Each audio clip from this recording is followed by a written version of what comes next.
ബോധവൽക്കരണ ക്ലാസ് നടക്കാനിരിക്കുകയാണ്. എന്നാണ് അതായത് 10 കുട്ടികളിൽ നിന്നാണ് ഇപ്പോൾ 1000 കുട്ടികൾ എന്ന സ്ഥിതിയിലേക്ക് എത്തിച്ചത്.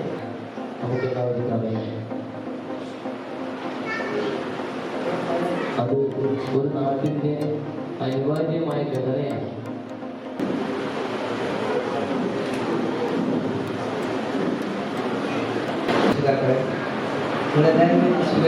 അങ്ങനെ കേട്ടാ വെക്കി തന്നെ ഇട്ടു വലിയാരോ വരുന്നതല്ലേ മാഷ് വെട്ടിച്ചാല് നമുക്ക് എല്ലാവർക്കും വലിയ പ്രൈവറ്റ് സ്കൂൾ പഠിക്കണം, ഇംഗ്ലീഷ് മീഡിയത്തിൽ പഠിക്കണം. നമ്മുടെ ഒരു ധാരണ മാത്രം. ഞാനിപ്പോ എയ്ഡഡ് സ്കൂൾ പഠിച്ച ഒരാളാണ്. അപ്പൊ പൊങ്ങച്ചൻ പറഞ്ഞാൽ ഗസറ്റഡ് ഓഫീസർക്ക് വരെ നമ്മൾ ക്ലാസ് എടുക്കാൻ പോകുന്നില്ലേ 50,000 കൊടുത്ത് പഠിപ്പിക്കുക പ്രൈവറ്റ് സ്കൂളിൽ. അപ്പൊ പിന്നെ മദ്രസയും കൂടി അവിടെ കിട്ടുന്നതാണ് പഠിപ്പിക്കും. ഒന്ന് മദ്രസയിൽ പഠിക്കുന്ന അതവ് ഒരു കാരണവശാലും സ്കൂളിലെ മദ്രസയിൽ കിട്ടില്ല. നമ്മൾ വെറുതെ നാട്ടിൽ ഇത്രയും നല്ല സ്ഥാപനം ഉണ്ടായിട്ട് ഇത്രയും ഞാനിപ്പോ പല സ്കൂളിൽ പോയി തന്നെ ഒന്ന് തലമുട്ടിയിൽ കയറാൻ പറ്റൂല. ഇതെല്ലാ സൗകര്യവും ഭക്ഷണത്തിന് ഭക്ഷണം, യൂണിഫോം, ഫുഡിന് ഫുഡ് എല്ലാം ഫ്രീ അല്ലേ ഇവിടെ. നമ്മൾ ഇങ്ങനെ എയ്ഡഡ് സ്കൂൾ നമ്മളെ മക്കളെ പഠിപ്പിക്കുമ്പോൾ ഒരു ബോധം വരും. ഇവിടെ നമ്മുടെ പള്ളി കമ്മിറ്റിന്റെ സ്കൂളാണ്, സ്റ്റാഫുകളെ നോക്കും. നമ്മളിവിടെ വർഗീയില്ല, നമ്മളൊരു പൂന്തോട്ടം പോലെ എല്ലാവരും ഉണ്ട്, എല്ലാ മതമുണ്ട്, എല്ലാ പാർട്ടിക്കാരുണ്ട്, എല്ലാ ജാതിക്കാരുണ്ട്. നമുക്ക് നമ്മുടെ കുട്ടികൾക്കില്ല ഇനി അടുത്ത തലമുറ വരുമ്പോ ഈ ഒരു ഇന്ത്യയിൽ ജീവിക്കുമ്പോ ഈ രീതിയിലേ ജീവിക്കാൻ പറ്റും. ചേർക്കണം പറയുമ്പോ അയ്യോ അവിടെ ചേർക്കൂല, ആ രീതി പറയുന്നുണ്ടെങ്കിൽ അതെന്തെങ്കിലും പറയും.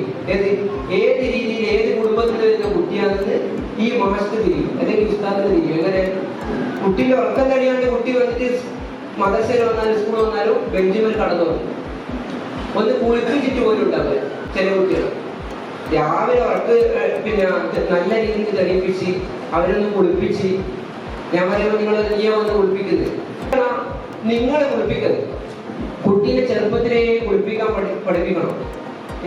നിങ്ങൾ ഇതെല്ലാം ചെയ്തു കൊടുക്കുന്നതിന്റെ പ്രശ്നം എന്താണെന്നറിയാം. നിങ്ങൾ പെട്ടെന്ന് മരിച്ചുപോയി, നിങ്ങളെ മക്കൾ ആരാ നോക്കണ്ടേ? ഒന്നിക്കലും നിങ്ങളുടെ അനിയത്തി അല്ലെങ്കിൽ നിങ്ങളുടെ ഏട്ടത്തി അല്ലെങ്കിൽ ഉമ്മ വേറെ ആരെങ്കിലും ആയിരിക്കില്ലേ, അച്ഛൻ അമ്മ ആരെങ്കിലും ആയിരിക്കും നോക്കാം. നിങ്ങളില്ലാണ്ട് ഈ കുട്ടിക്ക് ജീവിക്കാൻ കഴിയാം. ഈ 1ാം ക്ലാസ്സിൽ എത്തുമ്പോഴേക്കും കുട്ടികളെ നമ്മൾ പഠിപ്പിക്കണം. എങ്ങനെ കുളിക്കണം, എങ്ങനെ പെരുമാറണം, എങ്ങനെ ഭക്ഷണം കഴിക്കണം. ആ രീതിയിലേക്ക് നമ്മളെ മാറ്റി വളർത്തണം. നിങ്ങളെന്താ വേണ്ടേ? നിങ്ങൾ ആ രാവിലെ എഴുന്നേൽപ്പിക്കുന്ന കാര്യം ക്ലിയറാക്കുക. അരമണിക്കൂർ മുന്നേ ഫുഡ് കൊടുക്കേണ്ട കാര്യത്തിൽ ക്ലിയറാക്കുക. നിങ്ങൾ നന്നായാലും നമ്മളെ മക്കള് പിന്നെ കുട്ടികൾക്ക് ഹോംവർക്ക് തന്നിട്ടുണ്ടാവും, അത് തലേ ദിവസം തന്നെ എല്ലാം ക്ലിയറാക്കുക. പിന്നെ ഓരോ കാര്യങ്ങളും. അപ്പൊ നിങ്ങൾ ഈ കാര്യങ്ങളൊന്നും ചെയ്യാതെ വരുന്ന കുട്ടികൾ പഠിക്കൂല. അപ്പൊ ക്ലാസ് ടീച്ചർ പറയും പഠിക്കുന്നില്ല, ക്ലാസ്സിലെ മാഷ് പറയും പഠിക്കുന്നില്ല, ഉസ്താദുമാർ പറയും പഠിക്കുന്നില്ല. അപ്പൊ നമ്മുടെ കുട്ടി സമൂഹത്തിൽ ഒരു നിലയും വരിയില്ലാത്ത ഒരാളായി മാറുമ്പോൾ കുട്ടി ഓട്ടോമാറ്റിക്കായിട്ട് ഇങ്ങനെ കള്ളനാവും, എന്തെങ്കിലും ആക്രമിക്കുന്ന സ്വഭാവം ഉണ്ടാവും. ആ രീതിയിൽ കുട്ടി ഇങ്ങനെ മാറി മാറി വരും. ഇതിനെല്ലാം ഉത്തരവാദി ആരാണ്? ഉമ്മയും അമ്മയാണ് ഇതിനെല്ലാം ഉത്തരവാദി. അപ്പൊ നമ്മളെന്താ ചെയ്യേണ്ടത്? ഈ കുട്ടീനെല്ലാം പഠിപ്പിക്കണം. ഒരു ഉദാഹരണത്തിന് നിങ്ങളെ മക്കൾ എവിടെയെങ്കിലും പോയവിടെ ഈ കടികളൊക്കെ വെച്ച് ഉന്നക്കാരി അഞ്ചിപ്പതിനെല്ലാം വാരിവാലെത്തുന്നു. നിങ്ങൾ ശ്രദ്ധിച്ചില്ല? ഈ കുട്ടിക്ക് നിങ്ങളെ വീട്ടിൽ തിന്നാൻ കിട്ടായില്ല. കുട്ടീനെ പഠിപ്പിക്കണം. എങ്ങനെ? ഈ കുട്ടീനെ എങ്ങനെയാണ് ഒരു പുറത്ത് പോയാൽ തിന്നണ്ടേ? നിങ്ങൾ ഈ ചെന്നായി വന്നിട്ട് ഉന്നക്കായി തിന്നാൻ പഠിപ്പിക്കലാണ്. മൊത്തത്തിൽ ചുരുക്കി പറയുമ്പോൾ ഈ ചെറിയ ചെറിയ കാര്യങ്ങളിൽ അതാണ് പ്രസംഗിക്കാണ്ട് പച്ച മലയാളത്തിൽ പറഞ്ഞത്. അപ്പൊ ഇങ്ങനെയുള്ള ഭക്ഷണം കഴിക്കണ്ട എങ്ങനെ? അപ്പൊ നിങ്ങൾ പോയാൽ എവിടെയും പോറാവില്ല, അഭിമാനം പോവില്ല. അല്ലെങ്കിൽ വീട്ടിൽ വന്നിട്ട് ഈ കുട്ടീനെ നുള്ളി പണിയാവും. നിന്റെ വലിയ രീതി നിൽക്കുന്ന തിന്നാൻ കിട്ടിയില്ല. ആ രീതി നിങ്ങൾ മാറ്റണം. കുട്ടീനെ പറഞ്ഞു കൊടുക്കാണ്ട് കാര്യം നടക്കുക. അതുകൊണ്ട് ഇങ്ങനെയുള്ള കാര്യങ്ങളെല്ലാം ക്ലിയർ ആയി കുട്ടീനെ പഠിപ്പിക്കേണ്ട ഉത്തരവാദിത്തമായിരിക്കാം. ഒരു കുട്ടി എന്നോട് വന്നിട്ട് പറയാം, സാർ എനിക്ക് ഉമ്മാനോട് ഒരു 10 മിനിറ്റ് സംസാരിക്കണമെങ്കിലും സമയം വാങ്ങിച്ചിട്ടുള്ളത്. എനിക്ക് കെട്ടിപ്പിടിച്ച് കരിയാം. സ്വന്തം കുട്ടി ആരെങ്കിലും വിശ്വസിക്കുക? ഇതെന്താ സംഭവം? ഈ കുട്ടിക്ക് എന്തെങ്കിലും കാര്യം പറയാനായിട്ട് നിങ്ങളുടെ അടുത്ത് വന്നിട്ട് പറയാൻ പറഞ്ഞത് 2 പഠിപ്പിക്കലാണ്. നിങ്ങൾ എന്തെങ്കിലും ഉണ്ടാവും റീൽസ് കാണുന്നത്, എന്തെങ്കിലും ഫ്ലൈറ്റ് കയറുന്നുണ്ടാവും, ജനറൽ ഫോൺ വെച്ചിട്ട് റീൽസ് കാണുന്നത്, അല്ലെ വേറെ എന്തെങ്കിലും ആയിരിക്കും. ഈ കുട്ടി എന്ത് പറയുമ്പോ ഈ കുട്ടീനെ നിരുത്സാഹപ്പെടുത്തും നിങ്ങൾ. ഈ കുട്ടി എന്താ സംഭവിക്കാം? കുറെ കാര്യങ്ങളെല്ലാം പറയാനുണ്ട്. നിങ്ങൾക്ക് ഏതെങ്കിലും ഒരു സുഹൃത്തിനെ വിളിച്ചിട്ട് കാര്യങ്ങളെല്ലാം പറയുമ്പോൾ എന്ത് സന്തോഷമുണ്ട്? സന്തോഷമില്ലേ? ഇല്ലേ? അപ്പൊ കുട്ടിക്ക് നമ്മളോടെല്ലാം പറയാനുള്ള ഒരു അവസരം കൊടുക്കണം. നിങ്ങളൊരു കാര്യം മനസ്സിലാക്കട്ടെ, കുറെ മുന്നേ മലപ്പുറത്തെ 5ാം ക്ലാസ്സിലെ കുട്ടി ആത്മഹത്യ ചെയ്തു. ആ കുട്ടി ആത്മഹത്യ കുറിപ്പിൽ എന്താ എഴുതിയെന്നറിയാം? എന്നെഴുതി, എനിക്ക് ഉമ്മാനോട് ഒരുപാട് കാര്യങ്ങൾ പറയാനുണ്ടെന്നും എന്റെ അനിയത്തിയോട് ഇതുപോലെ ആകരുതെന്നൊക്കെ ഒരു A4 ഷീറ്റിൽ കുറെ കാര്യങ്ങൾ എഴുതി. എന്ന സംഭവം നിസാര സംഭവം. നമ്മളെ മക്കളെ എന്നെ കേൾക്കണം. നമ്മളെ മക്കൾക്ക് എന്തെങ്കിലും പറയാനുണ്ടെങ്കിൽ എല്ലാം കേൾക്കാം. അവര് തെറ്റ് പറഞ്ഞോട്ട്, മോശം പറഞ്ഞോട്ട്, തെറ്റാണെന്ന് പറഞ്ഞോട്ട് അന്നേരം അടിക്കൊന്നും ചെയ്യരുത്. നീ എന്താ ചീത്ത പറഞ്ഞ്, കളവ് പറഞ്ഞ അങ്ങനെയൊന്നും പറയരുത്. അപ്പൊ നമ്മുടെ മക്കൾക്ക് നമ്മളോട് എന്ത് പറയാനുള്ള ധൈര്യം കൊടുക്കണം. മക്കൾക്കെല്ലാം പറയാനും കേൾക്കാനുള്ള സമയം കൊടുത്താല് കുട്ടി നല്ലോണം പഠിക്കും. നിങ്ങൾ പറഞ്ഞ പോലെ കേൾക്കും, ഒരു പ്രശ്നം ഉണ്ടാവില്ല. നിങ്ങളൊരു എന്റെ കുട്ടി പറഞ്ഞ പോലെ കേൾക്കുന്നില്ല പല രക്ഷിതാക്കളും. പിന്നെ പറയും പഠിക്കുന്നില്ല, മടിയനാണ്, ആ സ്വഭാവം ശരിയില്ല, ചീത്ത പറയരുത്. ഈ കളവ് പറയാൻ ആരാ പഠിപ്പിക്കുന്നത്? സ്വന്തം ഉമ്മയാണ് അമ്മയാണ് കളവ് പറയാൻ പഠിപ്പിക്കുന്നത് കുട്ടികളെ. എങ്ങനെ? ഉപ്പ കേൾക്കുന്നങ്ങനെ വിളിക്കൂ. എവിടെയുണ്ട്? ഞാൻ വീട്ടിൽ, നിങ്ങൾ മാളിലുണ്ടാകാ, കുട്ടികളെ വെച്ചേക്കല്ല, ശബ്ദാക്കല്ല. ഈ കുട്ടി എന്നെ ക്ലാസ് ടീച്ചർ വിളിക്കുന്നുണ്ടാവും. അപ്പം ഫോൺ എടുക്കൂല, എന്തെങ്കിലും കാര്യം ഹോംവർക്ക് ചെയ്യാത്ത അല്ലെങ്കിൽ ബസ്സിന്റെ ഫീസിനെ ചോദിച്ചിട്ട് ഫോൺ ഉമ്മ കുളിക്കലാന്ന് പറയാം, ഉമ്മ അലക്കലാന്ന് പറയാം. കുട്ടിന്റെ മുന്നിൽ കളവ് പറയാൻ ആരാ പഠിപ്പിക്കുന്നത്? സ്വന്തം ഉമ്മ അല്ലെ അമ്മയോട് പഠിപ്പിക്കുന്നത്. നിങ്ങൾ വിചാരിക്കൂ ഒരു വിവരമില്ല കുട്ടികൾക്ക് തന്നെ വിചാരിക്കുന്നില്ല. ഞാൻ ചെറിയൊരു ഉദാഹരണം പറയാം. എന്റെ വൈഫ് എന്റെ സ്കൂൾ ടീച്ചറാണ്. അപ്പൊ പ്രസവിക്കാൻ പോകുമ്പോ 6 മാസം ടീച്ചർമാർക്ക് ലീവ് ഉണ്ടാവും. 6 മാസം. ഇപ്പൊ വൈഫ് പറഞ്ഞ കുട്ടികളോട് 1ാം ക്ലാസ്സിലുണ്ട്, ഞാൻ ഈ അടുത്ത ആഴ്ച മുതൽ ഞാൻ സ്കൂളിൽ ഉണ്ടാവില്ല, മക്കളെല്ലാം അടിപൊളിയായിട്ട് പഠിക്കണം. പിന്നെ 6 മാസം വേറെ ടീച്ചർ വരും. ഈ ഒരാഴ്ച കഴിഞ്ഞാൽ ആരോട് പറയിപ്പിക്കുന്നത്, ഭാവന വാങ്ങിയിട്ട് ഹോസ്പിറ്റലിൽ വരുമ്പോ കാണാനല്ല നിങ്ങൾ വന്നു. ആ രീതിയിൽ ഇങ്ങനെ പറഞ്ഞ് 1ാം ക്ലാസ്സിലാണ്.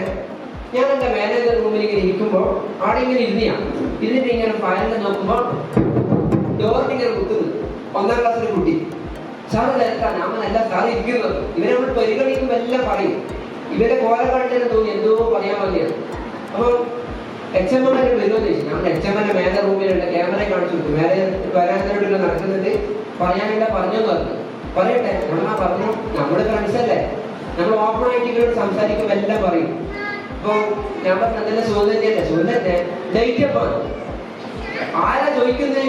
ഈ 1ാം ക്ലാസ്സിലെ കുട്ടി അനക്ക് ഓടി എന്നാ ചോദിക്കുന്നത്? ഞാൻ ഡേറ്റാ, ബർത്ത്ഡേയാ, ഡേറ്റ് എപ്പോ സാറേ? ഞാൻ പറഞ്ഞു വെഡിങ് ആനിവേഴ്സറി. സാർ എന്റെ പൊട്ടനാക്കലാ. പിന്നെ മിസ്സിന്റെ ഡേറ്റ് എപ്പോ? ആരാ ചോദിക്കുന്നത്? എന്റെ ഉപ്പ വരെ ചോദിച്ചിട്ടില്ല വീട്ടിൽ. അല്ലെങ്കിൽ എന്റെ ഉമ്മ ഹോസ്പിറ്റലിൽ പോലെ എപ്പോ പ്രസവിക്കുന്ന ഡേറ്റ് ചോദിച്ചാ? ഈ 1ാം ക്ലാസ്സിലെ കുട്ടി എന്നോട് ചോദിക്കുന്നത് ഡേറ്റ്. ഞാൻ എന്റെ ഭാര്യയുടെ ഡേറ്റ് നിൽക്കുന്നവിടെ പോവാന്ന് പറഞ്ഞത് വെറുതെ തമാശക്ക്. അപ്പൊ ഞാൻ പോട്ടെ, ഞാൻ ഇരിക്കും സാറേ, എനിക്ക് ഡേറ്റ് എന്തിനാ തിരിഞ്ഞെന്ന് ചോദിച്ചു. അല്ലേ എന്റെ കാരണം പിന്നെ വൈഫ് അമ്മായി പ്രസവിക്കാൻ പോകുമ്പോ ഊക്കി പണിയലും വീട്ടില് കാരണം സ്വിച്ച് ഓഫ് ആയിക്കുന്നു. ഫോണ് സ്വിച്ച് ഓഫ് ആയി പോയി. അന്നേരം ഉപ്പാപ്പ ഉമ്മാമ്മയുടെ വയലിന് ഓട്ടോറിക്ഷയിൽ കയറ്റി കൊണ്ടുപോയി ചെയ്തിട്ട് ഊക്കിയ പടയും. ഞാൻ അതിനെന്താ ഞാൻ വേണ്ടേ? എല്ലാം സാർ ആദ്യത്തെ സ്കൂളാകുമ്പോ ടീച്ചർക്ക് എന്തെങ്കിലും പറ്റിയില്ലെങ്കിൽ ഞാൻ HMന്റെ ഫോണിൽ പിടിക്കും. ആവശ്യമുള്ള സാധനങ്ങളുടെ ഡിക്കിന് കരുതി വെച്ച പറഞ്ഞത് ആരാ പറയുന്നത്? 1ാം ക്ലാസ്സിലെ കുട്ടിക്ക് എത്ര വയസ്സ്? നിങ്ങളെന്ന് വിചാരിക്കുക നമ്മുടെ കുട്ടി എപ്പോൾ ചെറുതാ, ഒന്നും അറിയില്ല എന്ന ധാരണ നിങ്ങൾക്ക്. അപ്പൊ നിങ്ങളൊരു കാര്യം മനസ്സിലാക്കട്ടെ, നിങ്ങൾ ഉറങ്ങിയിട്ട് അരമണിക്കൂറിന് ശേഷമാണ് നിങ്ങളെ മക്കൾ ഉറങ്ങുന്നത്. നിങ്ങൾ ചിന്തിച്ചു നോക്കിയാൽ നിങ്ങൾ കുട്ടികൾ ഉറങ്ങി, ഒരു കാരണവശാലും കുട്ടികൾ ഉറങ്ങുന്നില്ല. ഭാര്യ ഭർത്താവും ഏത് രീതിയിലുണ്ടാകാം. അപ്പം ഈ കുട്ടികൾ ഇതെല്ലാം കാണും. അതിന് ക്ലാസ്സിന് അനുകരിക്കും. നിങ്ങൾ എന്തെല്ലാം ചെയ്യും ആ കാര്യങ്ങൾ മറ്റുള്ള കുട്ടികളാണ്. അവൻ പറയും ഈ സ്കൂളിലെ കുട്ടികളെല്ലാം പഠിക്കാറുണ്ട്. ആരാണ് ഈ കുട്ടീനെ മോശമാക്കുന്നത്? 5 വയസ്സായ കുട്ടി നിങ്ങൾ മാറ്റി കിടക്കണം. ഒന്നെങ്കിൽ സ്ഥലമില്ലെങ്കിൽ വേഗം ഉറക്കുക. ഇത് നിങ്ങൾ ഉറക്കാൻ പാടില്ല, കുട്ടികളെ ഉറക്കാൻ നിൽക്കരുത്. വേഗം ഭക്ഷണം കൊടുക്കുക. കുട്ടീനെ 1 മണിക്കൂർ മുന്നെല്ലാം ഒച്ചപ്പാടൊന്നും ഇല്ലാണ്ട് ലൈറ്റെല്ലാം ഓഫാക്കിയിട്ട് കുട്ടീനെ നിലത്ത് അപ്പുറത്തെ റൂമിൽ കടത്തണം. അല്ലെങ്കിൽ തന്നെ പ്രശ്നം കുട്ടികൾ ഇതെല്ലാം കാണും.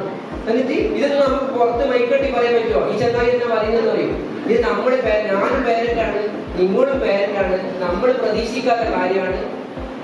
ഒരു കുട്ടി എന്നോട് വന്നിട്ട് പറയാം, അച്ഛനമ്മ വെറും വടക്ക സാറേ. ഈ കുട്ടിക്ക് ഇതറിയാവോ? ഞാൻ ചെന്ന ഈ കാര്യങ്ങളെല്ലാം പറയാം. ഞാൻ ചോദിച്ചു, മോനെങ്ങനെയാ കണ്ടേ? ഫസ്റ്റ് ഞാൻ പറഞ്ഞു, വെറുതെ നീ വെറും വടക്കല്ലോ, ഒന്ന് ഇതൊക്കെ പറയുന്നതെല്ലാം പറയും. അല്ലെങ്കിൽ ഇങ്ങനെ എല്ലാം പറഞ്ഞാണ്. ഇനി വീട്ടിൽ പോയിട്ട് വർക്ക് പറയും, മാനേജറോടെല്ലാം നമ്മളെ വിളിക്കാൻ പറ്റാത്ത അവസ്ഥയല്ലേ. അപ്പൊ ഞാൻ ചോദിച്ചു, മോനെ ഇങ്ങനെ പറയുന്നത് അങ്ങനെയല്ല ഇങ്ങനെയല്ലാതെ പറഞ്ഞ് ഒപ്പിച്ച്. അപ്പം പറഞ്ഞേ, ഞാൻ മോനെങ്ങനെ നോക്കരുത്, ഞാൻ പുതപ്പിനുള്ളിൽ വിട്ടേ. ഞാൻ പുതപ്പ് ലേറ്റ് പുതപ്പിലൊരു ഓട്ടയാക്കി. ആരാ പറയുന്നത്? ചെറിയ കുട്ടി പറയാ പുതപ്പിലൊരു ഓട്ടയാക്കി. അപ്പോ ഞാൻ ഈ PTA മീറ്റിംഗിൽ ഈ കാര്യങ്ങളെല്ലാം ഓപ്പൺ ആയിട്ട് പറഞ്ഞല്ലോ. 3-4 രക്ഷിതാക്കൾ വരുന്നത്, ഒരു പോലീസുകാരൻ ഭാര്യ വരുന്നത്, വേറൊരാൾ വരുന്നത്. ആരാ? ഞാൻ നിങ്ങളെ പുതപ്പം കുട്ടിയാണ് ഒരു ഓട്ടമായിട്ട് വരുന്നത്. എന്താ അവസ്ഥ? ഇത് സിനിമ കാണുക, റീൽസ് കാണുക, കുട്ടികളെ ഇതെല്ലാം കാണുക, നമ്മൾ ഈ കാര്യങ്ങളെല്ലാം കാണുക, നമ്മൾ നിസാരാക്കി തള്ളത്. ഞാൻ പറയുമ്പോൾ നിങ്ങൾക്ക് തമാശയിരിക്കും. എന്നിട്ട് ഈ കുട്ടികൾ ഇത് അനുകരിക്കും. ക്ലാസ്സിൽ വന്നിട്ട് അപ്പൊ ആകെ മൊത്തം ക്ലാസ് ടീച്ചർ നിങ്ങളെ വിളിച്ചിട്ട് പറയാൻ പറ്റുമോ? നിങ്ങൾ ഇങ്ങനെയാണെന്ന് പറയും. ഉമ്മ എനിക്ക് B+ കിട്ടിയിട്ടുണ്ട്, അല്ലെ അമ്മ എനിക്ക് B+ കിട്ടി. എന്ത് എനിക്ക് B+? നീ ഒരു പൊട്ടനാ. അതിന്റെ അനിയത്തിക്ക് A+ കിട്ടി. അപ്പൊ ഈ കുട്ടിയില്ലേ പൊട്ടനായി. എപ്പോഴും ആ അമ്മ പറഞ്ഞ ഉമ്മ പറഞ്ഞ കാര്യം ഇങ്ങനെ ഓർമ്മിക്കും, ഞാൻ പൊട്ടനാണ്. ഈ കുട്ടി ഓട്ടോമാറ്റിക്കായി പൊട്ടനാവാൻ വരും. അതെ, B+ കിട്ടിയ നിങ്ങളെന്ന് പറയട്ടെ, കെട്ടിപ്പിടിച്ച് കൂത്തുപിടിച്ചാൽ B+ അടിപൊളിയിടാം. അടുത്ത A വാങ്ങണം, അല്ല A+ വാങ്ങണം. അടുത്ത കിട്ടിയില്ലെങ്കിൽ പ്രശ്നമില്ല. ആ കുട്ടിക്ക് അമ്മ മുത്തി കെട്ടിപ്പിടിച്ചിട്ട്, അല്ലെ ഉമ്മ മുത്തി, അത് പഠിക്കാനുള്ള മനസ്സ് കിട്ടും. അതൊന്നുമില്ല. ഒരു കുട്ടി നമ്മുടെ സ്കൂള് വിട്ട് വീട്ടിൽ പോകുന്നില്ല. അപ്പോൾ പിന്നെ രക്ഷിതാവ് വിളിച്ചു പറഞ്ഞ വീട്ടിലെത്തിയില്ല. ബസ്സിൽ വിളിച്ചു നോക്കുമ്പോ ബസ് ഡ്രൈവർ പറയുന്നത് ബസ്സിൽ കയറിയിട്ടില്ല. ഞാൻ സ്കൂളിൽ ഫുള്ള് വരുമ്പോ പാർക്കിൽ ഇങ്ങനെ ഇരുന്ന് കുട്ടി ഒറ്റയ്ക്ക് ബേബെടുത്തിട്ട്. ഞാൻ ചോദിച്ചു, എന്താ വീട്ടിൽ പോകുന്നത്? അപ്പൊ പറയാം, ഫസ്റ്റ് പറഞ്ഞ ബസ് കിട്ടിയിട്ടില്ല. ഞാൻ ഡ്രൈവർ ആയാലും ഞാൻ വിളിച്ചിട്ട് 12-ാം നമ്പർ ബസ്സിൽ ഈ കുട്ടി നിങ്ങൾ എടുത്തിട്ടില്ലല്ലോ, എന്നാ പ്രശ്നം? അപ്പൊ പറഞ്ഞ കുട്ടി കയറിയിട്ടില്ല, രക്ഷിതാവ് കുട്ടി പോയി വിചാരിച്ചെന്ന് പറഞ്ഞ് അങ്ങനെ പറഞ്ഞാൽ ഈ കുട്ടിയോട് ഞാൻ ചോദിച്ചു, എന്താ പ്രശ്നം? ഉമ്മാന്റെ മോന്ത കാണാൻ കഴിയില്ല, വീട്ടിൽ പോയി. ആരാ പറയുന്നത്? 5-ാം ക്ലാസ്സിലെ കുട്ടിയാന്ന് പറയുന്നത് ഉമ്മാന്റെ മോന്ത കാണാൻ കഴിയില്ല, വീട്ടിൽ പോയിട്ട്. എന്തിനാ? ഞാൻ ചെന്ന പ്രശ്നം മോനോട് ഇരിക്കും. അപ്പൊ എന്നോടെന്താ പറഞ്ഞാൽ ഈ കുട്ടി, ഞാനെന്നെ പഠിച്ചു പോയി. ഞാൻ കുറച്ച് കഴിഞ്ഞ് ആത്മഹത്യ ചെയ്യാൻ വിചാരിച്ചു. ഞാൻ ചാര പറഞ്ഞാന്ന്, ഞാൻ സിനിമയിലെല്ലാം കണ്ടില്ല. ഉമ്മാനെ കാണാൻ ചെയ്ത് 6 മണി വരെ ടൈം കണക്കാക്കുന്നത്. അപ്പൊ മീനെല്ലാം വിളിച്ച് ആദ്യം ക്രിക്കറ്റ് എല്ലാം കളിച്ച് കുടിച്ചടിയല്ലോ. അപ്പൊ എന്താ സംഭവം? നിങ്ങൾ പോയ ഉടനെ അടിയ ചെണ്ട. പല രക്ഷിതാക്കളും അങ്ങനെയാണ്. ഈ കുട്ടി മാനസികമായിട്ട് തളരുക. എന്താ പ്രശ്നം? ആ കുട്ടി മരിച്ചായിരിക്കും ഉമ്മക്ക് സഹിക്കാൻ കഴിയും. നിസാര സംഭവം. കുട്ടി ആ രീതിയിലെത്തി. എങ്ങനെ? എനിക്ക് ജീവിച്ചിട്ട് കാര്യമില്ല, വീട്ടിലെത്ത് കടി, ഏട്ടനാണ് കടി, ഒരു ഉപ്പിയാണ് കടി, ഒരു അനിയത്തിയാണ് കടി, എല്ലാവരും പറയുന്നത്. മൊത്തം പ്രശ്നം ഈ കുട്ടി മൊത്തം മാനസിക സമ്മർദ്ദത്തിലായിട്ട് ഇങ്ങനെ ലെവലിലാണ് നടക്കുന്നത്. അത് ഞാൻ ചെറിയ കമ്പനി ആയതുകൊണ്ട് മാത്രമാണ് ഈ കുട്ടി ഇതെന്നെ പറയുന്നത്. അതുപോലെ നിങ്ങൾ കമ്പനിയാവണം. സ്വന്തം ഉമ്മ കമ്പനിയാണോ, ഉപ്പ കമ്പനിയാവണോ, അധ്യാപകര് കമ്പനിയാണോ? എന്ത് പറയാനുള്ള സ്പേസ് കുട്ടിക്ക് കൊടുക്കുക. ഈ കുട്ടികളെന്തിനാ ഈ നിങ്ങൾ ഉറങ്ങുമ്പോൾ വീട്ടിലെ കാര്യങ്ങളെന്ന് പറയുന്നത് മാനേജറെ? ഞാൻ ഈ കുട്ടി നല്ല ബന്ധമാണ്. സ്കൂള് വിട്ട ഉടനെ എങ്ങനെയും കുട്ടി വീട്ടിലെത്തണം. വീട്ടിലെത്തണ്ടിക്കെന്നാ നിങ്ങൾ പോയിട്ട് അന്ന് എന്താണ് പഠിച്ചത് നല്ല ചോദിക്കണ്ടേ? നിങ്ങളെന്താ പറയണ്ടേ? അങ്ങനെ ചായ ചോദിച്ചിട്ട് വേഗം കുടിച്ച് ഫ്രഷാകും. അല്ലെങ്കിൽ പറയാം ബുക്കെല്ലാം മര്യാദയ്ക്ക് എടുത്ത് വെക്ക്. ഇപ്പൊ നമ്മളൊരു കുട്ടി സ്കൂൾ വിട്ട് വീട്ടിലേക്ക് വന്ന് എന്ന അവസ്ഥ നിങ്ങൾ ചിന്തിക്കുന്നില്ല? ഒരു ഷർട്ടിലെ ജിപ്പറോടും പാന്റിലെ ജിപ്പറോടും ട്രൗസർ വേറെ ഉണ്ടാവും, പിന്നെ ബാഗ് വേറെ ഉണ്ടാവും. ഈ കുട്ടിക്കൊരു എല്ലാവരും ചിട്ടിയായിരിക്കണം. വന്ന ഉടനെ എങ്ങനെ മദ്രസ വിട്ട് വന്നാലും സ്കൂൾ വിട്ട് വന്നാലും ഒക്കെ ഒരു ഡ്രസ്സ്, ഈങ്ങാത്ത ഡ്രസ്സാണെങ്കിൽ ഒക്കെ കൊടുക്കണം. വേസ്റ്റ് ആണെങ്കിൽ ആ വേസ്റ്റ് ബാസ്കറ്റിൽ ഇടണം. അപ്പൊ ഓരോ കാര്യങ്ങളും ബുക്ക് മേശം വരെ വെക്കണം. ഏടി അളവുണ്ടല്ലോ, ഇങ്ങനെ വലിച്ചൊക്കെ ചാടല, പത്രം ഇടുന്ന പോലെ വേഗ് അല്ലെ വരാൻ തന്നെ ഉണ്ടാവും, കുട്ടി പോകും. അതെല്ലാം ഒരു ടൈം ടേബിൾ ആയിക്കൊണ്ട് കഴിഞ്ഞതെല്ലാം കഴിഞ്ഞു. എന്ന് നമ്മുടെ കുട്ടികൾ നിങ്ങൾ ഒരു മാസം ഇതുപോലെ ചെയ്താല് മക്കള് പഠിക്കുന്നത് നിങ്ങൾക്ക് തിരിയില്ല. മക്കളുടെ മുഖം നിങ്ങൾക്ക് കണ്ടെത്തി. ഇപ്പൊ നിങ്ങളുടെ മക്കളുടെ മുഖം നിങ്ങൾ നോക്കിയാ അവര് പകുതിയെ ചിരിക്കുന്നുള്ളൂ. മനസ്സറിഞ്ഞ് ചിരിക്കുന്ന മക്കൾ അതിലുണ്ട്. നിങ്ങൾ ചിന്തിക്കുന്നില്ല. മനസ്സറിഞ്ഞ് അടിപൊളി ചിരിക്കണം. ഇങ്ങനെ ഉമ്മ നോക്കുമ്പോ ആ കുട്ടിയുടെ കണ്ണിലൂടെ ആ കുട്ടിയുടെ സന്തോഷം തിരിയണം. അമ്മ നോക്കുമ്പില്ലേ ആ കുട്ടി, ഇപ്പൊ നമ്മുടെ കുട്ടി ദൂരെ കാണുമ്പോൾ കുട്ടിക്ക് എന്ത് സന്തോഷമുണ്ട്. നമ്മളെ കാണുമ്പോ എന്നാ ഒന്നും ചെയ്യൂല, എല്ലാം ഓപ്പണായിട്ട് പറയും, എന്തും ചെയ്തു കൊടുക്കും. പറഞ്ഞത് മൊത്തം കൊടുക്കരുത് നിങ്ങള്. അതെന്താന്ന് വെച്ചാൽ ഇവർക്ക് ലോകം തിരിയില്ല. നിങ്ങളൊരു ഷോപ്പിൽ പോയ ഉടനെ നിങ്ങളോട് പറയൂ അത് വാങ്ങി തരണം. അപ്പൊ നല്ല രീതിയിൽ പറഞ്ഞാൽ വാങ്ങിക്കൊടുക്കാം. അല്ല അത് വാങ്ങിയില്ലെങ്കിൽ ഞാൻ തിന്നൂല കുടിക്കൂല എന്നൊരു കരയുമ്പോ വാങ്ങുകയും ചെയ്യരുത്. കരഞ്ഞ് പടച്ചോട്ട് എന്നിട്ട് പടച്ച് നിങ്ങളെ അടിക്കല കുത്തല ഒന്നും തിരിച്ചടിക്കരുത്. നിങ്ങളെല്ലാം അനങ്ങാണ്ട് നിൽക്കുക. ആ കുട്ടി പറഞ്ഞ സാധനം പറയാണ്ട് വാങ്ങിയിട്ട് വേഗം വെക്കാം. ചെറിയ സാധനം ഇരിക്കൂലേ. അപ്പൊ വീട്ടിലെത്തിയാൽ പറയാം, കരച്ചെല്ലാം നിന്ന് സമാധാനമായാലും പറയാം, എന്തിനാ കരഞ്ഞേ, കരഞ്ഞോണ്ടാന്ന് ആടുന്ന് തരായി, ഞാൻ വാങ്ങി വേഗില്ല, ഇന്ന് നല്ല കുട്ടിയാവുക. ഇന്ന സാധനം നമുക്ക് കൊടുത്താല് കുട്ടി ഒരിക്കലും കരയില്ല. നിങ്ങൾ അടിക്കുമ്പോ തിരിച്ചു കൊടുക്കുക. അത് 2 എണ്ണം കൂടി തിരിച്ചു കൊടുക്കും. നിങ്ങൾ ഒരടിക്ക് തിരിച്ച് 2 എണ്ണം കൊടുക്കരുത്. ഇത് നിങ്ങൾ അയക്കണം. ഒരു പ്രൈവറ്റ് സ്കൂളിൽ ഒരുപാട് പൈസ കൊടുക്കുക, എന്നിട്ട് കുട്ടികളെ ചേർക്കുക. ആ കുട്ടികളെന്ന് അറിയാം ഈ ഷോപ്പിൽ നിന്ന് പോയി വന്നില്ലേ കുടിയ ആ കോഴി ഇഷ്ടം. നിങ്ങൾക്ക് നാടൻ കോഴി ഇഷ്ടം, നിങ്ങൾക്ക് ഇഷ്ടം നാടൻ കോഴി ഇഷ്ടം അല്ലെങ്കിൽ ഷോപ്പിന്റെ